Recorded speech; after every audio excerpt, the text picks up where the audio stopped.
كيبان لك واحد الشخص غير مندمج في بلده. كتشوف الشكل ديال البلد، السلوك ديال الشخص، كتقول ما يمكنش هاد لو موبيلي اوربان افيك سو ديزاين سيت كاليتي اكستراوردينير، وكيجي واحد تيحرق على الدور الحمراء. كتقول هي كيك شوز كي با بون كنقولوا لها سيفيزم. علاش انا قلت التهكاويت؟ باش نفرقوا ما بين المواطن المتمرد على ليستابليشمنت. لا ماشي متمرد، هادو كانوا في السبعينات كنتمردوا على القوانين، كان عندها معنى وكان عندها واحد البريستيج انك تكون متمرد على القوانين وعلى الضوابط المجتمعيه وعلى لا كورتوازي.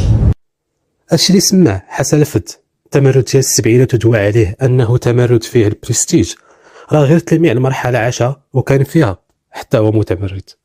الا حاولنا نسقطوا هذه الفكره على الوقت ديال دابا غنلقاو نفس البلان، غير هو تبدلات الاجيال وتبدلات ظروف العيش لا غير. اما في العمق الجيل الحالي اللي كيتسمى في تمرده اليوم تهرقاويت ماشي مختلف بزاف على جيل السبعينات في طريقه التمرد. بالعكس، راه الا كانوا نفس الظروف المتوفره ديك الساعه غنلقاو داك الجيل بريستيجي في تمرده اكفس واخطر. والدليل غير براديو وبراوات داروا القلابات. اما هذا الجيل اذا صعر كاع عايش على العافيه في البنوات ويهرس التيرانات. راه الفرق الكبير هو في السياق ماشي في العقليه. واخا ناخذ مثال بسيط كما قال حسن الفد، الكمايه راه ذاك الوقت كانت عاديه وكيكملوا في الترانات في المسرح وحتى في الاجتماعات بلا حشمه. وفي الاخر يجي السي الفد كيهضر دابا على ذاك الجيل انه جيل واعي وبريستيجي في تمرده، وهذا الشيء فيه مبالغه كبيره غير باش يبان الجيل الحالي هو الهرقاوي.